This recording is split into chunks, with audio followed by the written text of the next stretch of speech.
Europe. Europe 1. La politique en France, Hélène Jon, l'avenir de l'Europe est aujourd'hui au cœur de tous les débats et pourtant, en France, les chefs de parti se défilent. Aucun ne souhaite être tête de liste aux prochaines élections. Alors pour le nouveau patron du PS, Olivier Faure, c'est exclu. Marine Le Pen a fait savoir depuis longtemps qu'elle n'avait pas besoin d'en être pour que tout le monde comprenne que c'était sa liste.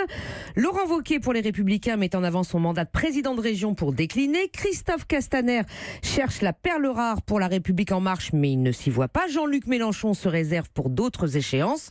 Seul Nicolas Dupont-Aignan pense qu'il n'y a que sur son nom qu'il pourra concurrencer efficacement le Rassemblement national ex-FN. Pourquoi tout le monde se défile ? Eh bien parce que les élections européennes sont rarement une promenade de santé pour les leaders politiques. Pire, elles sont souvent le tombeau provisoire ou définitif de leurs ambitions. Aux premières européennes, au suffrage universel en 79, Jacques Chirac obtint un famélique 16%.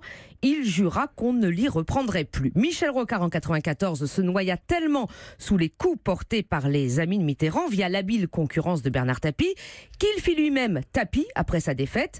Philippe Séguin jeta l'éponge à quelques jours du scrutin en 99, laissant Nicolas Sarkozy porter le poids du piètre résultat de la liste officielle de l'opposition.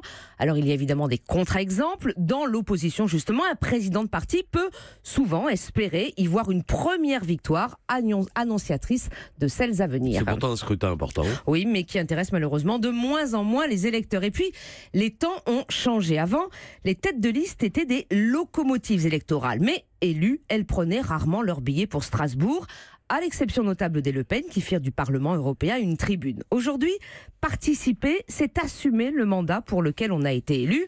Alors quand Nicolas Sarkozy encourage Laurent Wauquiez à tenir son rôle de chef, je l'ai fait moi, personne ne pourra te reprocher d'avoir perdu si tu y es allé.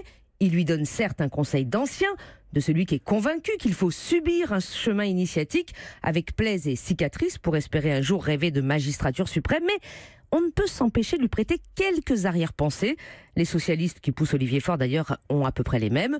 Une locomotive électorale qui a perdu tous ses wagons et se retrouve seule en gare de Strasbourg a peu de chance de faire le retour vers Paris. Europe 1.